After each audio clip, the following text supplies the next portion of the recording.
Hey everybody, welcome back to Over Here We Craft for Money. I'm DJ and this is episode 9 of our Cricut Basics Halloween edition. In this video, I am teaching you how to make 4 projects easily with your Cricut, a few items from the Dollar Tree, and a whole lot of creativity. They're all fun, they're all usable, they're all cute, and dare I say, sellable.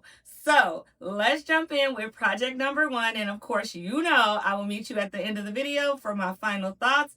And of course, we will talk pricing in case you're thinking about wanting to sell it. So let's get started.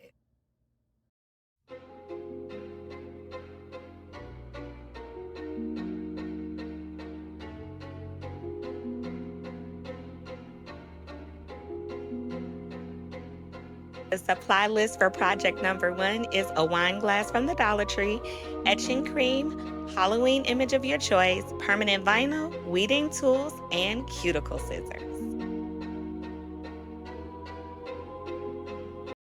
I don't know about y'all, but I absolutely love Halloween. And so I could not wait to bring you some super cute projects. So we are starting off with having cut a design out of Cricut Design Space. And we are just burnishing it onto our transfer paper because we are going to be making ourselves an etched wine glass for Halloween, honey, because we drinking some sangria over here out of our little witch's cauldron. And so it says Happy Hollow Wine. All right, so I am just separating the carrier sheet using quality permanent vinyl. I have it all set, just tapping everything down to make sure that nothing is going to come up, and we love our design. We're going to use our cup holder, and I am, because I'm working with glass, going to put just a microfiber cloth down on top of my cup holder and get me some rubbing alcohol and clean that Dollar Tree glass real good. And if you head on over to the Dollar Tree, they do have these glasses in black, which is perfect. So I'm laying it down there so that I can go ahead and line up my design and get it where I want it to be. And then I'm going to stick it down in the middle, rub it real good with my finger, and then I am going to affix the design down to the glass. I am going to snip some of the paper with my scissors to make it a little easier to lay it down. Now, if you have ever tried to etch or put vinyl down on a goblet or a wine glass like this, you know that vinyl will give you some trouble. And I left in this video what happens because I wanted to show you that if it happened to you, you are not alone. It happens to the best of us. But I also want to show you how I salvage this design, even though it's going to look jacked up when I first start with it, y'all. I'm going to show you how to save that vinyl and still come out with the perfect glass. So once I get it all down, yeah, it's all kinds of crinkles. I'm just going to go ahead and tear off my transfer tape. And normally I would try to salvage my transfer tape, but because I know this glass is going to give me some trouble, I'm going to go ahead and tear it on off in sections and not really worry about the little 3 cents that the transfer tape is costing me. All right, so I'm going to peel it all off, and then I'm going to show you guys how jacked up it is. Look at that design, all that pucker and everything. But we're going to salvage it with a few tools, okay? So I brought you in a little closer so that you can see. I have this amazing weeding tool that has a flat section at the bottom. It's like a little spatula, and I use that to press down the bubbles that I can see. Now, once I press down what I can see, I also have me a tiny pair of cuticle scissors that I only use in my crafting. And where I see an imperfection inside of the vinyl, I just use the flat portion of that weeding tool, and I use my cuticle scissors, and I cut where that vinyl is lifting, press it down, and then press the top part of the vinyl on top. So you'll see me cut right there, press down the first piece, and then press the top part over it, just using light pressure from the bottom of that weeding tool, guys. And I'm just gonna go around the glass doing the same thing. Anywhere that I see that pucker, that I can't get that air bubble out, I am going to take my cuticle scissors and I'm going to cut press down the first half and then press that down on top of it. And as long as you're sealing the cut that you're making, you do not have to worry about any etching cream getting in your way. Now you're going to see we're going to get over here to this W, right? Because that W in the word wine is problematic. So I got my little picker tool. I've got my little flat spatula tool. And this is something that you have to take your time with. But I learned how to do this saving your vinyl step here with etching, because when you are dealing with circular objects, sometimes you have to take your time and reposition some of the words because it's just the way the glass is cut. If that had been square like a candle holder or something, we would have been fine. But because the wine glass has that slope down towards the bottom, I got to get in there and make sure that I'm keeping the integrity of the W, but not having any puckers that the etching cream can get down under. So you will see me get the cuticle scissors. I'm going to cut right there, press down that first half, move that letter part over and stretch. The good thing is by the time I'm done, it is going to come out looking like a W, and you'll never know that I had to do this. You can do this with any project that's using vinyl and etching.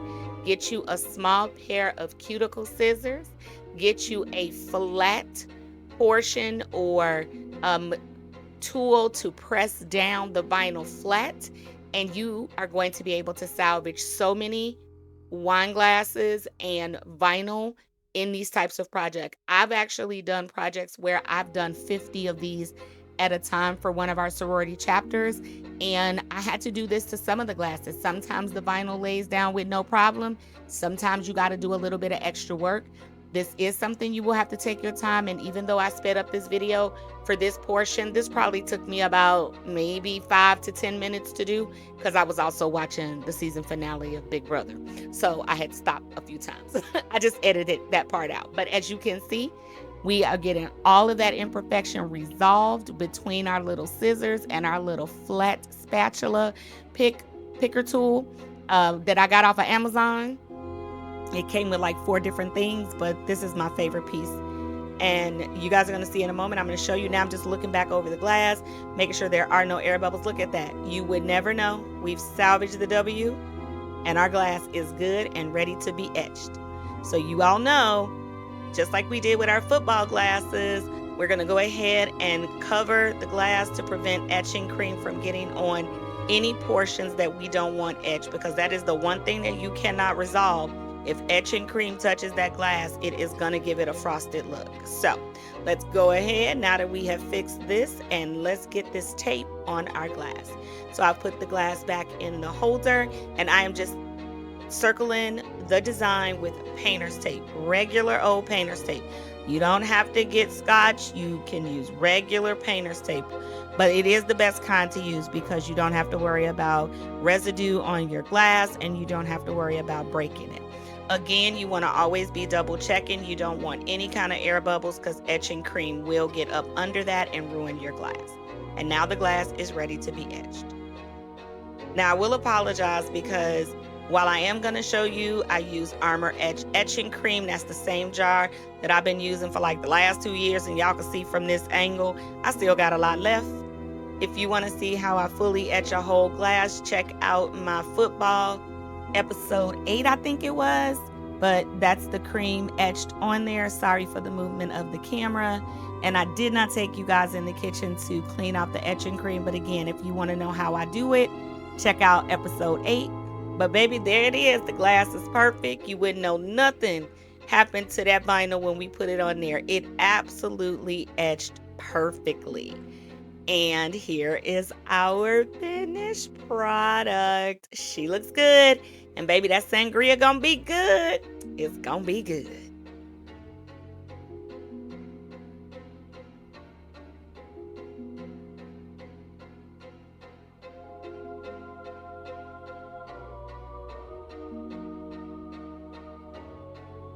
All right, let's move on to project number 2. And let's check out our supply list because we are making coffee mugs. All right, so for project number 2, the supply list is coffee mugs. I'm making 2 for this particular project. So I'm gonna have 2 Halloween mugs at the end of it all. So you're gonna need mugs. I got mine from the Dollar Tree. You're gonna need 2 Halloween images. I snatched those up from my spot over at Creative Fabrica. You will need permanent vinyl because this needs to cure and stick to the cup. You will need some weeding tools of your choice to weed your vinyl, and you will need some transfer tape because you will be moving them over to the mugs. Now, of course, you're gonna need a cutter machine. If I did not say that, I will be using my Cricut Air Explorer 2, but you can absolutely use and make these mugs. You probably could even do it with the Cricut Joy, but you can also do it, of course, with any Maker or Silhouette or GravTech or any kind of cutting machine that you have. So let's jump into the project.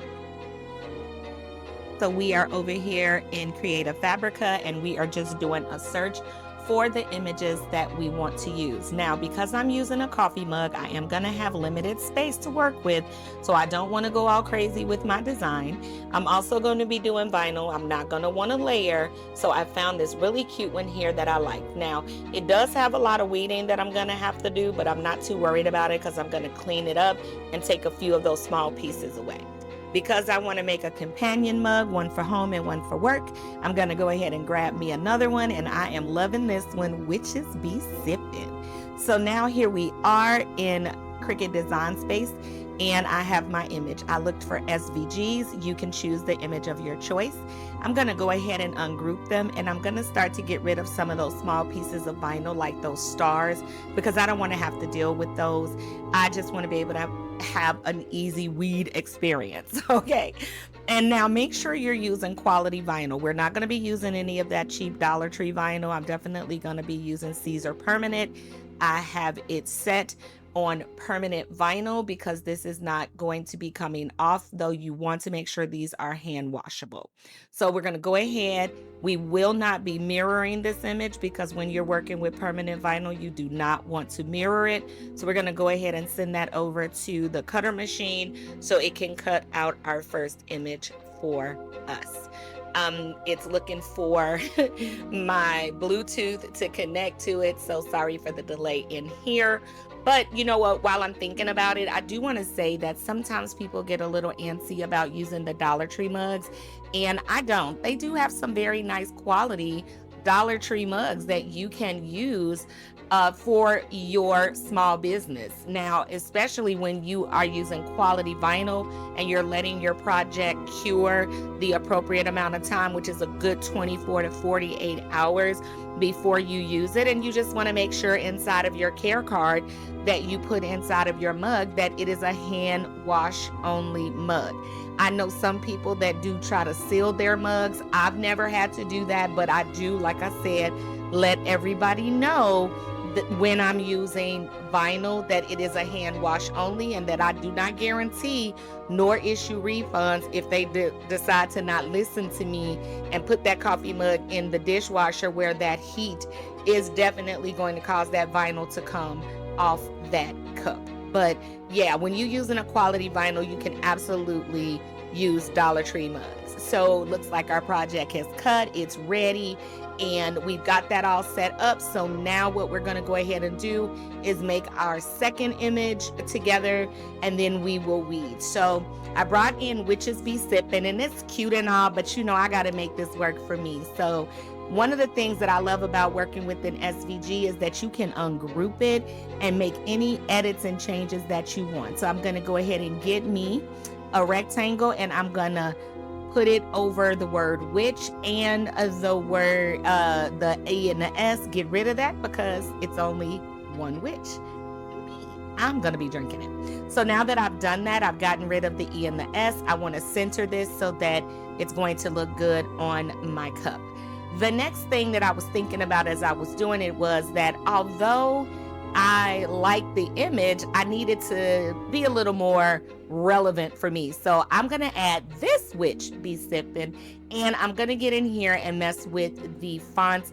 Now, this is personal preference and choice for you, but if you are trying to make the one that I'm making, I'll try to remember to put the font down inside of the description of the video. But right now, what I'm looking for is one that looks like it would nicely complement that swirl in the T and part of the H. And I like this one, so I think this one is going to work.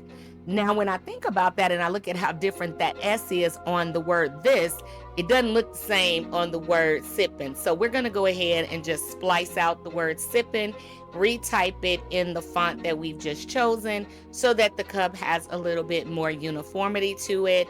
And so that's what I'm doing with the rectangle here, is splicing it on out, or slicing it. Sometimes the slice feature doesn't work, and if you find that happening to you, just highlight over it and select subtract, and it will do the same thing that you need, which is to separate it and move it out of the way. The reason it's giving me a hard time is because I didn't ungroup the second part of the SVG.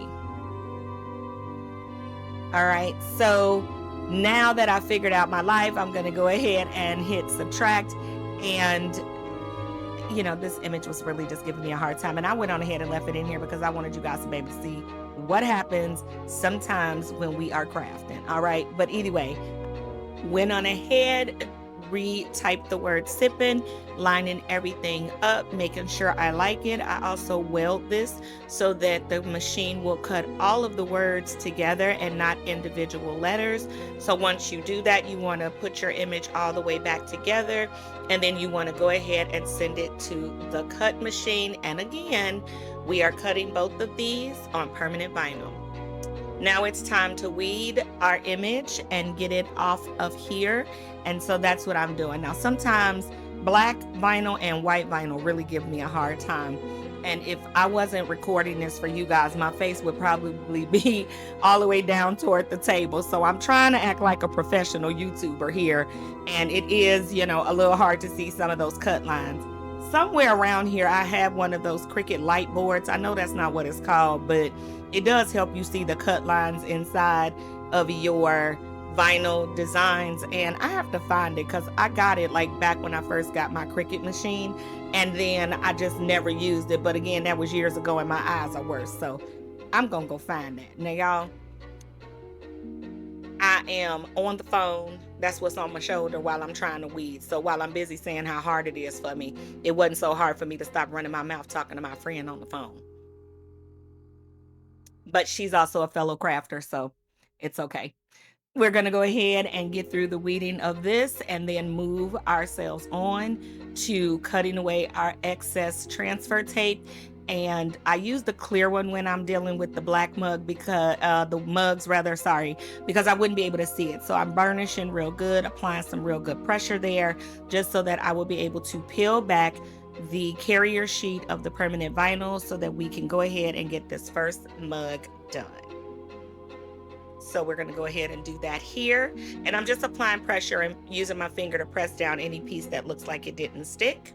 Cleaning off that cup on all sides with alcohol and a paper towel. And now I'm using my trusty cup tumbler holder to balance it so that I can apply it. I'm going to go ahead and pinch it like I do with my shirts.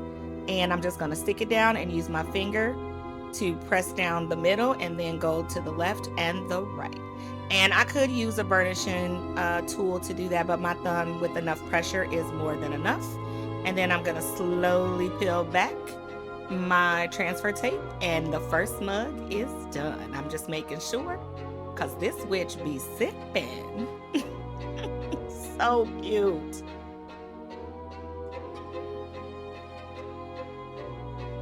Let's finish this companion piece. So we're going to go ahead and now we're going to weed that white vinyl, which is even harder for me to see than the black vinyl. But that's all right. We are not giving up, because we're going to have one cute, super cute mug for home, and we're going to have one for work. So we're going to go ahead and weed that. And now that we've done that, move that on over to the transfer tape. And now I'm just using the same process, though I had to get one of my picker tools because this one is the one that had a little bit more going on with it. And I wanted to make sure that I was able to keep those little tiny spaces in between the lettering. Trust me, if I had left those stars on there, I would probably still be reading right now at the filming of this video. But it's so cute. It's going to be so cute on this mug. And I already know I have one coworker at my day job who is going to absolutely want to take one of my coffee mugs. I know she is. She loves ghosts. All right, so now that we have that all done, it's time to get that one onto that mug. And this image, I don't know if I said it earlier in the video, but it says freshly brewed coffee served with cream and sugar. And it looks so good on a black coffee mug, y'all. Just pull away that carrier sheet and baby, you got yourself a cute little coffee mug that cost you less than $1.50. The cost of the mug was the most because we didn't even use that much vinyl. But how stinking cute. I ain't gonna lie, y'all. I think both of the projects turned out so adorable. But let's go on to project number 3 and our supply list.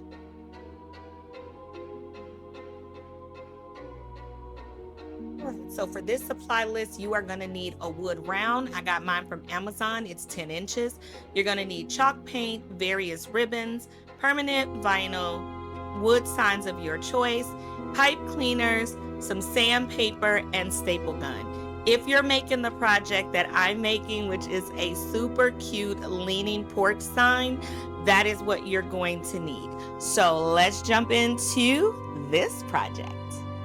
All right, so for today's project, we are starting with this super cute yardstick stake from the Dollar Tree. It was $1.25, and I've had this one since last year, and I didn't get to use it, but we're going to use it this year. Though I was in Dollar Tree, I saw them. I think this part is purple this year, but be on the lookout for it. It's $1.25. We are going to be needing to make a bow, so we are going to be using our Bodabra bow maker that we have. We got this on sale at Hobby Lobby. I don't even know how long ago, but it comes in handy for me with bow making. I did have to pick up some Bodabra bow wire. It's a lot softer than the kind I was using for the wreaths, and it's a lot easier on my hands. So we're gonna go with that. I picked up this basic sign from the Dollar Tree from the wood craft section. As you can see, it had some material back here to hang it, but we're going to use it as a directional sign here. You are going to need your choice of ribbon. I am going to be using 3 different ones in mine. I think I got this. It's a mixture, actually 4. Okay, I see the 4th one.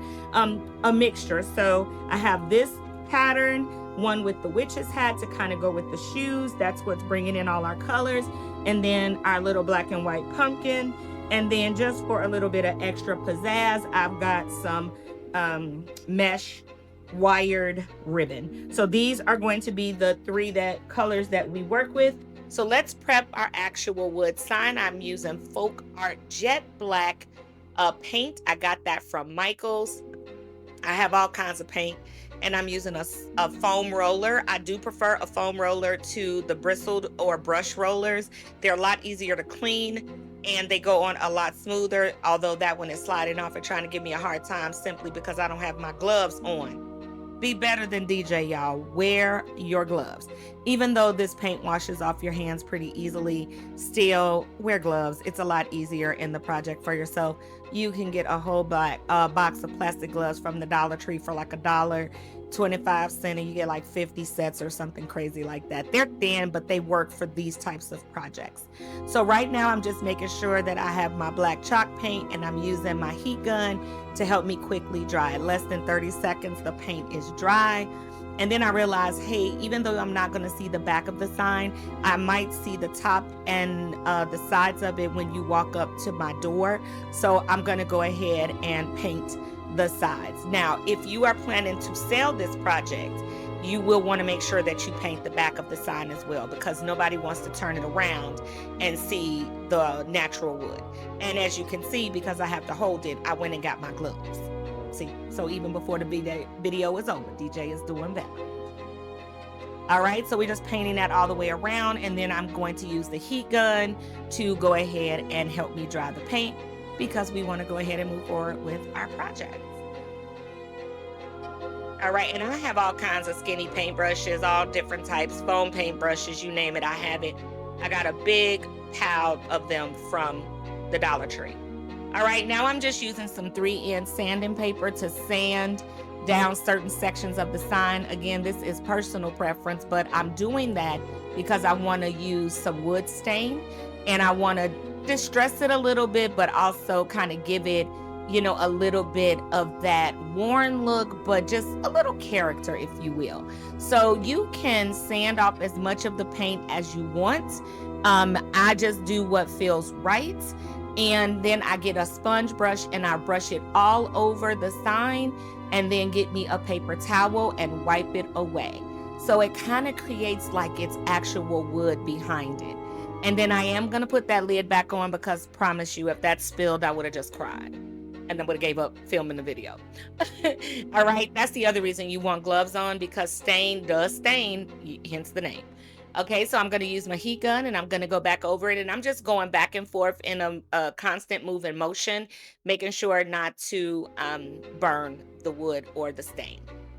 Now we're going to reverse weed because we're going to use this as a template. So instead of us moving the letters, we're going to move the letters from the inside. Normally we would leave the letters behind and move the outline, but we're not doing that when you make a stencil of your own. And if you guys are interested in learning how to make like a larger sign stencil, let me know, because I love a good challenge and I haven't had to really make one yet, but I'd do it for you if you guys want that, so let me know. All right, once I have weeded the inside of our sign, now it's going to be time to transfer it over. I did not want to lose those little pieces inside of the words, and I'm using some remnant Cricut vinyl here. Now these type of stencils really are a one and done, you guys, because you won't be able to repurpose these. So just keep that in mind. But again, if you want to learn how to make reusable stencils, please let me know, because I would love to challenge myself and show you guys how to do it. All right, so now that we have that taken away, we're going to go ahead and move it over to our sign, and we're going to just line that up.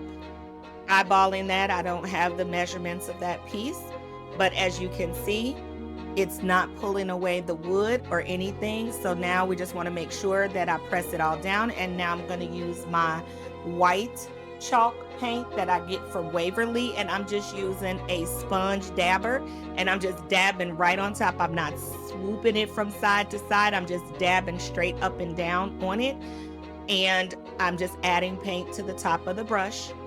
That's just what works for me. I'm being careful not to touch the black part of the sign. And the cool part about Waverly paint and this type of template is I don't have to wait for it to fully dry. I just need to pull away. And now it's almost done, but I am going to get my heat gun and fully dry it so that I can weed out those little pieces inside of the A and the O and the E and the D. So that's what you see me doing here, using my little pen picker tool, and we are getting our little directional sign all the way together. Let me know down in the comments, are you a fan of Halloween? My sister and I are. We love horror movies and all that good stuff. But look at our little sign. She turned out amazing. She's so cute. I'm just using my white skinny brush to go ahead and fill in a little bit of where the C wasn't as covered as I would like. But again, that's personal preference. Now I could have freehanded the bow, but we're going to use the bow dabber for this particular project. I have cut my ribbons using my healing mat. You guys have seen me use this last year when we were making our Thanksgiving wreaths. So what I'm doing is I have measured out and I'm making my tail, folding them in half, pinching them in the middle and putting them straight down to the middle of our bow dabber. And it's going to hold it there for us. So I'm just moving the tails out of the way before I start actually making my bows. I have my little chip clip from the Dollar Tree to keep everything together and out of my way. Part of the reason that I'm using the bow dabber, guys, is because my hands are starting to bother me again, but that's a whole nother video. You want to pinch it if you have the bow dabber. You're going to put the bad side, always starting with the bad side up, so that when you flip it over, the good side is what shows. Go down the middle. Once you get to the other side, you want to measure your bow loops and make sure they're about the same. Twist, And you always want to start with the bad side of the ribbon facing you. That way, when you flip it over, the good side is what shows for your loop. And then you're just going to use the bottom loop to measure each one. For this particular ribbon, I'm going to go for 3 loops with our black and orange stripe. And again, I was lucky to find these ribbons. Some I had in my stash, some I had to buy. But when you see them on sale, you want to get them. Now we're going to move to the second ribbon. I believe the second ribbon I got from the Dollar Tree. And you're just going to take a portion with the bad side facing you and flip it over, twist once you get it inside your bodabra, and do the same thing. Bad side facing you and flip and twist.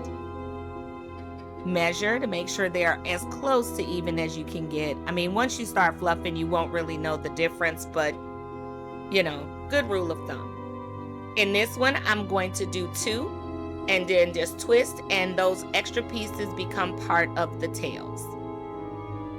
Let's move on to ribbon number 3. This one is our polka dots. I had this last year. I was so excited to use it, and I didn't. Now, when you do a stack bow like this, you want to bring each color that you're bringing in, you want to come like 1 to 2 inches in from the previous one.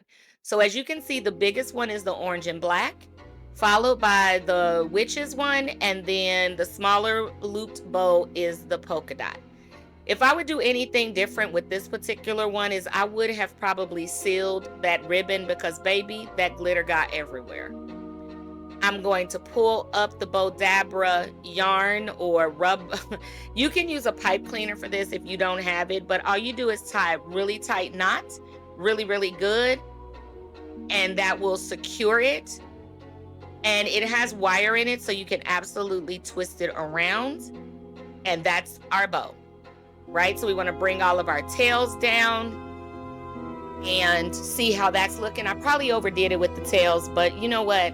It's my bow and I can do what I want to, do what I want to, do what I want to. Okay, so singing is not my strong suit. Whatever. Let's keep going. Now we're in the phase of fluffing, and baby, you can fluff till times get better. There is no right or wrong with this. And even once you finish your project, you will find yourself going back to fluff. So that's all I'm doing right here. Now it is time to put our little baby together, honey. So we got our pipe cleaners that I'm going to slide through the back of our bodabra bow wire because I want to be able to make that attached to our sign. I'm going to get a second pipe cleaner and I'm going to use my staple gun to staple that down. I thought I could get away with one, but when I went to attach it to the witch's yardstake, it was a little too loose for my liking.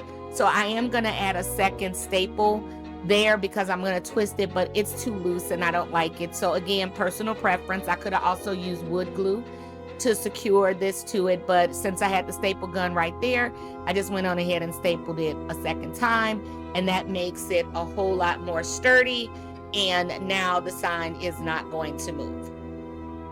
So all I have to do is put it on the back and twist it a couple good times, and now the sign is there. Now it's time to take the bow, which I've added a pipe cleaner to the back. I'm going to secure it around the top and give it a few good twists. And honey, check her out. How stinking cute is this? This is so cute. You can just keep fluffing your bow. Get it a little puffs. Just keep fluffing and moving, and we could bring some of these down a little bit more closer, right, to our sign, because we have some extra space here. So we can absolutely move some of these tails down, right, because they're ribbon. Move those down. But overall, I think the project turned out amazing. I think this is my favorite thing that I've made for Halloween so far this season, but I'm not done yet. This is my favorite time of the year, honey, and we about to keep it going. So let's talk about final thoughts and pricing.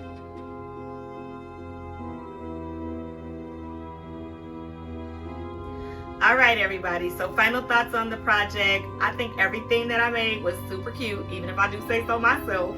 But seriously, I do. I think it was all fun, all usable, and definitely sellable. So let's talk about some of the things that we made. I showed you guys in a previous video in the series how to use etched armor armor etch to make etched glassware. We are coming into the holiday season, and items like that is always going to sell. People are having parties and they love having customized items that look nice and elegant, and those black wine glasses etched is a perfect addition to anybody's upcoming Halloween soiree, galas. You can pitch yourself for that. You know the glass is $1.25 if you buy them from the Dollar Tree.